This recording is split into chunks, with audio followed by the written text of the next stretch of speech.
Lo dijo en la primera hora.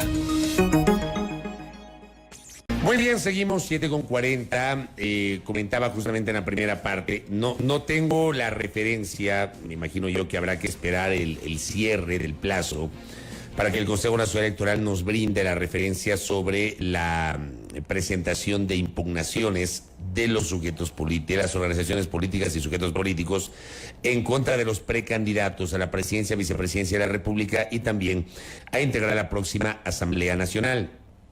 Tal vez lo más mediático, ayer se conoció, fue la impugnación de Revolución Ciudadana a la precandidatura del general Patricio Carrillo para la Asamblea Nacional, y Diario El Universo cita que hasta ayer no se había presentado la anunciada impugnación en contra de la precandidatura como candidato asambleísta por el Partido Socialista Ecuatoriano del expresidente de la legislatura, Virgilio Saquicela. Bueno, conozcamos el procedimiento con un especialista. El jurista Daniel González nos atiende telemáticamente, él es consultor en materia electoral. Doctor, ¿cómo le va? Bienvenido, buen día. Buenos días. Está congelado. Se congeló la imagen, al parecer. Sí, está congelada la imagen. Se congeló con la pregunta, creo.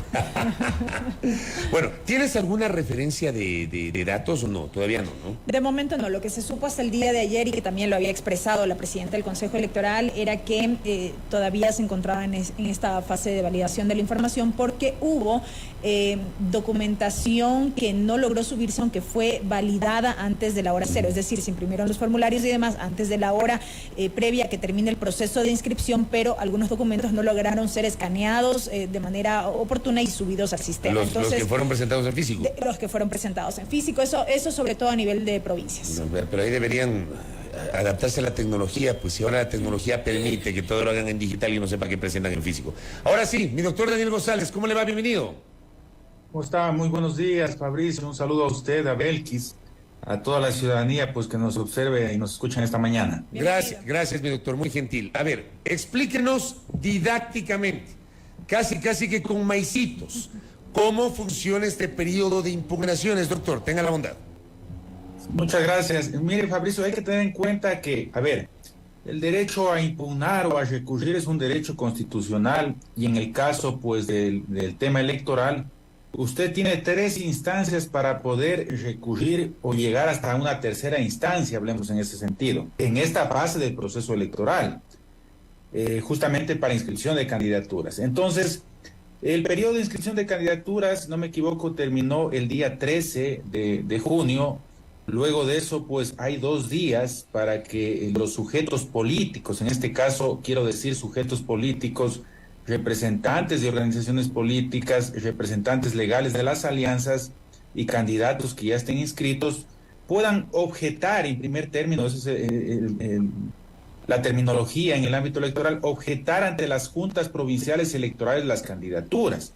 Y esas objeciones pueden darse en virtud de no cumplir con uno de los parámetros, por ejemplo, del artículo 113 de la Constitución, tener contratos con el Estado, tener sentencias ejecutoriadas, ser miembros de Fuerzas Armadas o Policía Nacional, entre otras que establece ahí la Constitución. Daniel, si me permite, y es importante recalcar que este primer momento tiene que ver con objeciones, porque mucho se suele confundir el término objeción con impugnación. Sí, es una objeción ante la Junta Provincial Electoral. Esto se maneja aún en las juntas, digamos, en el caso de asambleístas, de las asambleístas provinciales. Entonces, una vez que objetan, pues en estos 2 días, si existe una objeción, pues la Junta Provincial tiene que dar el derecho a la defensa y corre traslado al candidato en el plazo de 1 día, para que este candidato en 2 días pueda defenderse y decir, pues si no hay razón, documentadamente lo pueda probar, y con eso la Junta Provincial Electoral pues tiene también 2 días para poder resolver. De esa resolución, ahí, claro, una vez que se notifica, cabe ya el segundo recurso, que es la impugnación. Esa impugnación la conoce el Consejo Nacional Electoral, y una vez que la conoce, en caso de que se impugne, pues tiene 3 días para resolver. Ahora, sobre esa impugnación que se da, o esa resolución, perdón, que se da al Consejo Nacional Electoral, una tercera instancia es que se puede apelar al Tribunal Contencioso Electoral. Tienen 3 días para apelar de esa resolución, y ya el tribunal pues tiene 15 días plazo, 15 días corrido, incluidos fines de semana, para poder resolver y con eso pues manifestar si queda en firme o no una candidatura.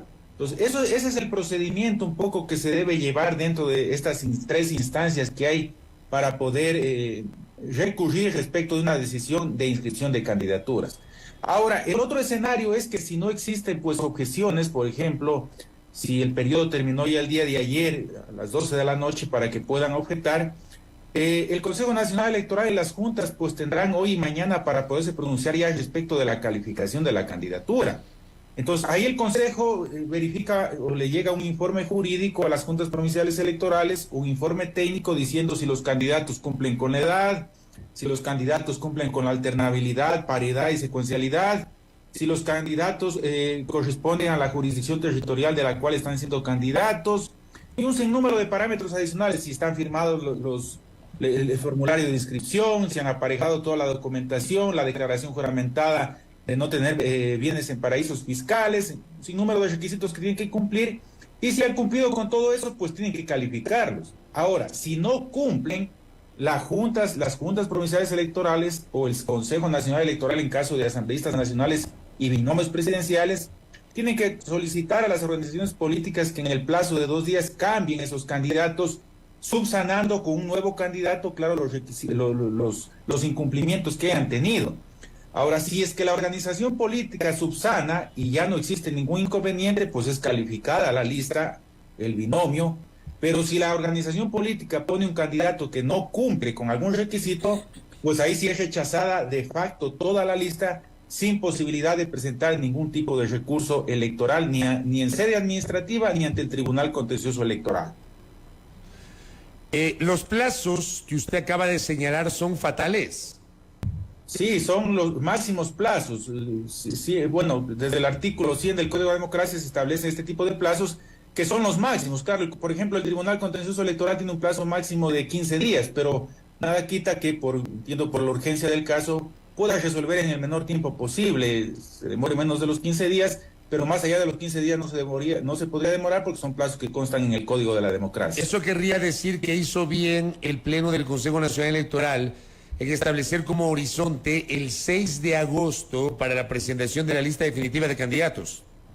Claro, es así, sí, eso es correcto porque como estos plazos están determinados en la ley, no se podría hablar de candidaturas en firme una vez que se inscriben. Ojo, hay que inscribirse primero como candidato, después el otro acto jurídico es la calificación de la candidatura. Claro, yo por eso no utilizo el término candidatura, sino precandidatura hasta que queden firme.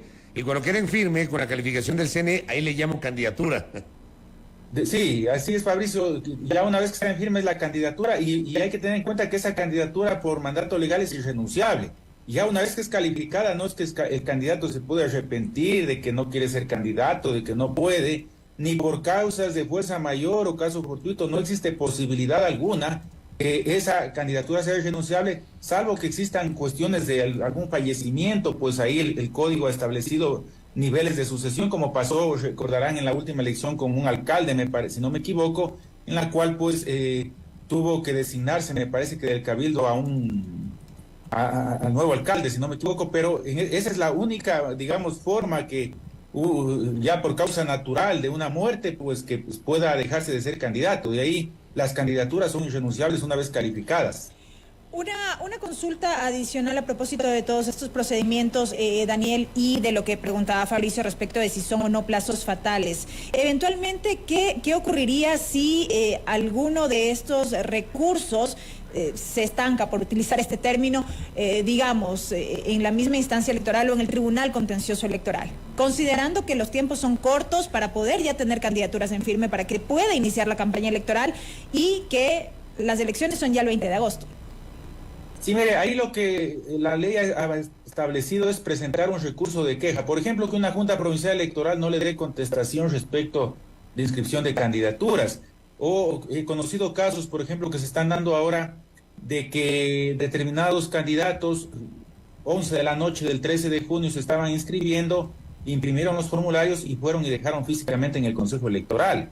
Desde mi punto de vista, por ejemplo, el sistema informático no deja de ser accesorio. Usted por un sistema informático no puede vulnerar un derecho de participación. Si fue y dejó el expediente en la Junta Provincial Electoral, pues la Junta tiene que conocer y resolver. Si un candidato no cumplió con los requisitos, mandar a subsanar, o si tiene impugnaciones, seguir el procedimiento legal. Pero no puede ser posible que ciertas juntas con un oficio diga, no, como no subió en el sistema, usted no tiene derecho a presentar candidatura. Eso es obstruir el derecho de participación. Ahora, si sucede esto, o sucede que una Junta Provincial Electoral se demora una semana en resolver algún tipo de decisión cuando son plazos que deben cumplirse, se puede presentar el recurso de queja ante el Tribunal Contencioso Electoral en virtud de destituir a ese servidor público, el servidor electoral, por incumplimiento a las normas electorales. Entonces, ese sería el recurso que deberían activar las organizaciones políticas en caso de incumplimientos, pues a los plazos, a las normas establecidas dentro de este proceso electoral. Doctor, hablemos de un par de casos puntuales. Desde su conocimiento y leyendo la fría letra de lo que dice la ley, ayer se ha presentado una impugnación en contra del precandidato asambleísta general Patricio Carrillo, quien fue destituido por la Asamblea Nacional, que fue censurado por la Asamblea Nacional, no destituido porque ya había renunciado, el 23 de febrero pasado. El artículo 85 de la Ley Orgánica de la Función Legislativa establece una prohibición de ocupar cargo público durante 2 años. Le pregunto, ¿puede ser candidato? Creo que ahí, digamos, habría esa posibilidad porque no ha perdido sus derechos políticos y de participación. Pero entiendo que no podría asumir el cargo, ¿o sí? Porque aquí también hay quienes dicen, no es servidor público, es dignatario de elección popular. Doctor, tenga la bondad. Sí, mire, aquí hay que diferenciar 2 momentos, como usted claramente lo hacía en la introducción en la mañana, que le escuchaba también y con mucha precisión. Hay 2 momentos que establecer dentro de este procedimiento electoral, dentro de este cronograma electoral. En estas circunstancias, a las fechas actuales, lo que corresponde es inscribir una candidatura. Y las inhabilidades para inscribir una candidatura se encuentran en el artículo 113 de la Constitución de la República. Ahí hay que tener en cuenta que también de acuerdo al artículo 76 de la Constitución, pues los órganos estatales no pueden sancionar por temas que no estén tipificados en la ley. Si bien, por ejemplo, la suspensión para ejercer un cargo público, eso opera el momento que usted se va a posesionar en el cargo. Ojo que la inscripción de la candidatura y la calificación de la candidatura es una mera expectativa de que usted va a ser electo o no. Entonces entiendo que por eso el legislador en su momento no estableció como causal o inhabilidad para ser candidato el tener impedimento para ejercer cargo público. Porque ¿qué puede pasar? Que determinados ciudadanos, más allá del caso puntual que está viviendo ahora el Ecuador, digamos que un ciudadano se le levante el impedimento de ejercer público en el mes de diciembre de este año. Entonces podría tranquilamente participar y ser posesionado porque ya se le ha levantado esa circunstancia de tener impedimento para ejercer cargo público. Pero en el caso puntual que se está conociendo de una candidatura que fue objetada, entiendo que en febrero del 2023 fue censurado por la Asamblea. Se limitó para acceder a cargo público al ciudadano. Por lo tanto, él no va a poder posesionarse en el cargo en caso de que llegue a ganar. ¿Y eso quién lo determina ya en su momento? Porque hasta ahora tenemos claro que ya no es competencia del Consejo Nacional Electoral, llevará adelante el proceso y habrá los resultados que tengan que haber en su momento, pero ¿qué pasa luego de llegar a ganar la curul? ¿Quién determina que no puede ejercer? Mire, para ingresar a la Asamblea Nacional y a toda institución del Estado, usted necesita el certificado del Ministerio de Relaciones Laborales que diga que no tiene impedimento para ejercer cargo público. También ese es requisito para ser asambleísta. Sí, y para que así ganen una elección, un alcalde, un prefecto, un concejal, un asambleísta, tiene que tener ese certificado. Sí, porque mire, el artículo 225 de la Constitución de la República dice que es el sector público, y ahí está la función legislativa. El artículo 229 de la Constitución de la República dice que los dignatarios de elección popular son servidores públicos. Entonces, eso es un requisito para toda autoridad, todo servidor que preste una función o dignidad dentro del Estado. Entonces, lo que va a pasar es que si el señor gana, y eso claro también es parte, voy a decir, si bien en este momento no hay un impedimento, no está tipificado como una imposibilidad de ser candidato, es mentirle a la ciudadanía porque el señor sabe, pues lógicamente que no podrá posesionarse porque el día que llegue a la asamblea le van a pedir ese documento. Sin ese documento no podrá posesionarse. Y si por algún acaso lograren posesionarle, o el presidente de la Asamblea o presidente de la Asamblea entonces permitiera que él ejerza una función, no podrán pagarle tampoco ninguna remuneración ni nada por el estilo, porque eso podría ser observado, glosado por la Contraloría General del Estado. Pues en ese sentido, la posibilidad me parece que es nula de que, si en caso gana el ciudadano, pues pueda posesionarse, porque su impedimento terminaría en febrero del 2025. Son 2 años que él tiene la suspensión para ejercer un cargo público, y ese es un requisito legal. El no observarlo sería afectar a la seguridad jurídica, y por lo tanto el ciudadano, pues como manifiesto, no podría posesionarse en su cargo. Y por ejemplo, imaginándonos en este escenario, ¿puede ser candidato? Entiendo que sí, porque no tiene suspendidos sus derechos de participación y de elegir y ser elegido, pero si gana no podría ocupar el cargo, como bien usted acaba de anotar, y yo también tengo exactamente la misma visión. ¿Quién asumiría? ¿Su alterna? Sí, su alterna debería ser principalizada. Si no tiene ninguna inhabilidad para ya el ejercicio del cargo, sería principalizada, y su alterna tendría que cumplir pues el periodo para el cual fue electo, este año y un poco más de meses, que tendrían que cumplir pues hasta mayo del 2025. Ahora, pues ese sería el orden de sucesión en caso de que llegara a ganar el candidato que está en este momento objetado. Ahora, vamos a otro escenario que también podría ser materia de debate en este proceso preelectoral. La Corte Constitucional destituyó a los 7 consejeros principales del Consejo de Participación Ciudadana y Control Social a inicios de este año por incumplimiento de una sentencia, la sentencia emitida, si mal no recuerdo, en septiembre del año anterior, y que tenía que ver con que de manera célere, decía la sentencia de esa época, el Consejo de Participación Ciudadana elija al nuevo presidente o presidenta del Consejo de la Judicatura. Ahí hubo una dilación. En el seguimiento que hace de la sentencia, la Corte determina que no se cumplió y destituyó a los 7 consejeros. Resulta que, por ejemplo, en la lista de uno de los distritos de la provincia de Pichincha consta la candidatura de Juan Javier Dávalos, que fue uno de los consejeros destituidos. Mi pregunta es, esa destitución, que no opera por la vía de una censura de la Asamblea, es otro tipo de destitución, la destitución por la vía de un incumplimiento de una sentencia por parte de la Corte Constitucional. ¿Eso genera o no una inhabilidad, doctor? Vea, en este caso, la Constitución de la República, en el artículo 113, dice que usted no podrá ser candidato cuando tenga sentencia ejecutorial de determinados delitos, sobre todo los que van en contra de la administración pública, concusión, peculado, este tipo de delitos. Claro, entonces, por eso, perdón que le interrumpa, por eso Jorge Glass no podía ser candidato, aunque lo hayan presentado el día sábado. Así de simple, doctor. Claro, sí, en ese sentido, pues, como le digo ahí, el 113 es muy claro. Claro. Ahora, mire, aquí hay que identificar, en el caso de puntual que usted me pregunta de los ex consejeros, cuál fue la resolución de la Corte Constitucional y los efectos que tiene. Recordará usted que antes de la última reforma legislativa, que fue en 2020, que entró en vigencia para este último periodo, antes los juicios políticos, cuando censuraba y destituía a un servidor, no tenía consecuencias jurídicas, podía ejercer cargo público al siguiente día. Esto de los 2 años lo pusieron en la última reforma electoral, en la última reforma legislativa, perdón. Ahora, cuando un servidor público, voy a decir, del diario Vivir, el servidor público 7, cualquier servidor de institución pública, cuando le siguen un sumario administrativo y es destituido, por ejemplo, hay una inhabilidad, si no me equivoco, de 5 años para ejercer cargo público.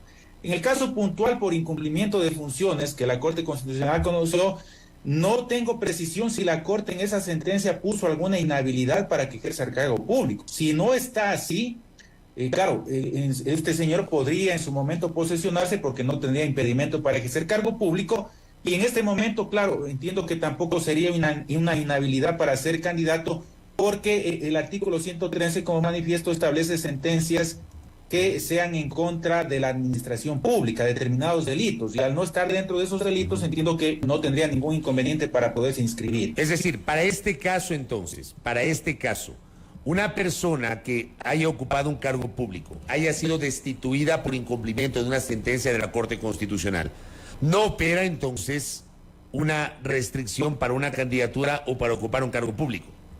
Así es, salvo que la sentencia lo indique de esa manera. O sea, habría que revisar entonces la sentencia. Habría que revisar, como les digo ahí, la decisión de la Corte Constitucional, Porque hay un tema muy importante, vea, Fabricio. Los temas y este tipo de circunstancias deben estar tipificados, constar justamente en la Constitución y en la ley. Cuando existen este tipo de vacíos, claro, tanto el Consejo Electoral, el Tribunal Contencioso Electoral y en su momento la institución donde se vaya a posesionar no puede actuar pues con criterios arbitrarios.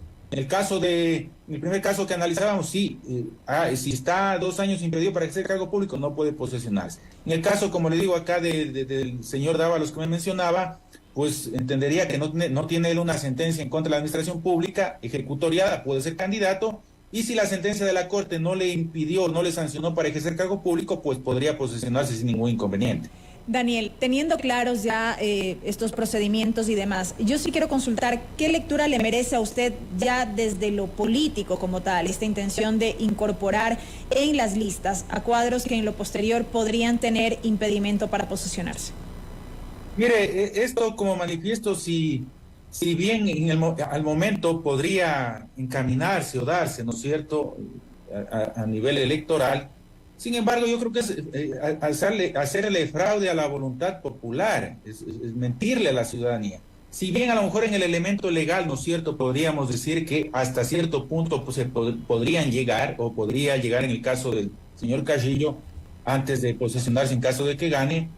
Claro, pero él está consciente y su organización política que le auspicia, entiendo que está consciente de la inhabilidad que tiene para ejercer cargo público. Entonces, presentar un candidato que ha sido censurado por una Asamblea Nacional, que, ojo, es el representante de la pluralidad política y de todos los ecuatorianos, pues es tratar de, en este caso, engañar a la ciudadanía. Más allá de la estrategia de campaña que puedan tener las organizaciones políticas, esto es parte de la seriedad y de lo que hablamos todos los días. A ver, queremos hacer nueva política, queremos una nueva clase política, entonces hablemosle con la verdad a la gente, digámosle las cosas como deben de ser, y no tratemos de encontrar vacíos, encontrar contradicciones o crear vacíos, crear contradicciones para tratar de mentir a la gente con la finalidad de que dé un voto. No. Si efectivamente queremos hacer una nueva política, pues creo que hay que ir por el camino correcto y viéndole de frente a la ciudadanía y diciéndole sobre todo la verdad. Doctor, yo hice un comentario en la mañana y me gustaría nutrirme de su criterio sobre el caso de Pablo Romero. Yo no lo sabía, leí, incluso di lectura a una nota de diario El Universo que hablaba sobre que Pablo Romero, ex secretario de Inteligencia, que fue sentenciado por el delito de plagio, secuestro del activista Fernando Balda, ocurrido en el año 2012, está cumpliendo una sentencia.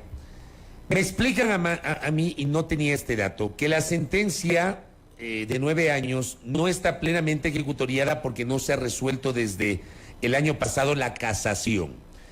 Y él se ha presentado como candidato a asambleísta alterno.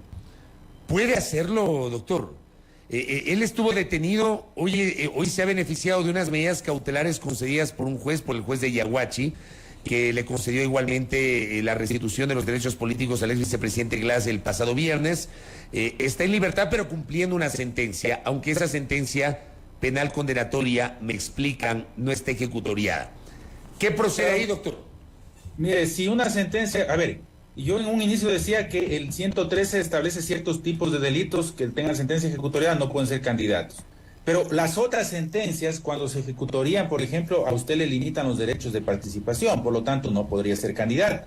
Pero en este caso puntual, si la sentencia no está ejecutoriada, pues no tendría ningún impedimento o inhabilidad para ser candidato. Incluso tendría, si se logra inscribir y calificar como candidato, tendría inmunidad. Hay que recordar que hay inmunidad penal, salvo delitos flagrantes o de violencia intrafamiliar contra los candidatos. O sea, entonces, yo me imagino ahí que sí, siendo candidato tendría inmunidad. Y si llegase a ganar, también tendría inmunidad parlamentaria. O sea, yo por ahí ubicaría la decisión de haberlo incluido en la lista, teniendo una sentencia que, aunque no esté en firme, hay una sentencia que está ahí. Sí, a ver, ahí la inmunidad en el tema electoral pues duraría hasta que se posesione, hasta ahí llegaría, hasta que se posesionan las autoridades, llegaría la inmunidad electoral, por lo tanto el proceso penal se debe detener, no puede continuar. A eso un poco hablaríamos que en el caso puntual operaría la inmunidad. Sin embargo, ya el momento que llegue a ejercer, en caso de ganar el cargo público, yo creería que al ser un hecho anterior, pues tendría que seguir su cauce natural, pues no sería un nuevo enjuiciamiento, por lo tanto no necesitaría, entiendo que autorización ahí del Parlamento Nacional, porque es un hecho anterior, no es un hecho que se haya dado en virtud, digamos, una vez que se posesione como asambleísta. Entonces creo que ahí habría que hacer un poco esa diferenciación, pero al momento el ciudadano no tendría ningún tipo de inhabilidad como manifiesto a no estar la sentencia ejecutoriada. Creo que la discusión más que jurídica es una discusión política que evidentemente tendrá sus diferentes puntos de vista y complejidades. Y lo último, que también se está hablando. Y se cita, por ejemplo, el caso de la ex asambleísta Ana Galarza, quien fue destituida de su condición de tal en el periodo 2017-2021 en la Asamblea Nacional.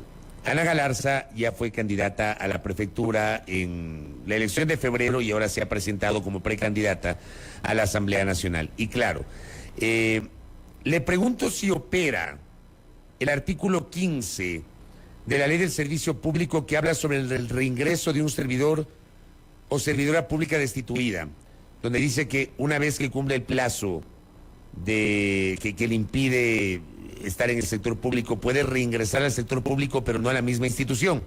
Yo ahí tengo una duda porque, claro, y hago un símil con el caso de Sofía Espín. Sofía Espín también fue destituida por la Asamblea Nacional, pero tiempo después, de hecho en el último periodo, fue legisladora en 2021 y regresó a la Asamblea Nacional. Le pregunto si hay aquí algún tipo de discusión o no sobre el caso de los legisladores que fueron destituidos de su condición de tales, si pueden o no regresar a ser legisladores.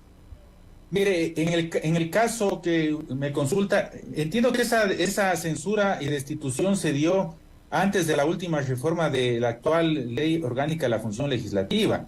Ahí, de lo que tengo conocimiento, pues entiendo que no había ningún tipo de impedimento, digamos, consecuencia jurídica frente a esa censura o destitución. Distinto a lo que pasa ahora, por ejemplo, con el señor Carrillo, que la ley ya establece que tendrá impedimento para ejercer cargo público 2 años. Entonces, lo otro, al no estar tipificado, al no haber una consecuencia jurídica, pues entendería que no tendría ningún inconveniente el momento de candidatizarse y el momento de posesionarse a ejercer el cargo público de ser ganadora y ser electa por el pueblo ecuatoriano. Bueno, de hecho las dos destituciones ocurrieron en el periodo 2017-2021 y no habían todavía las reformas a la Ley Orgánica de la Función Legislativa, lo cual es cierto. Doctor, gracias por ilustrarnos y por su criterio con base en su conocimiento de la legislación electoral sobre estas impugnaciones, los plazos y obviamente estos casos puntuales. Muy amable, doctor. Muchas gracias, Fabricio. Un fuerte abrazo a usted, a Belkis y a todas quienes pues nos estuvieron observando esta mañana. Gracias a nuestro invitado, al doctor Daniel González, consultor especialista en materia electoral. Primera plana. Todas las noticias, todas las voces.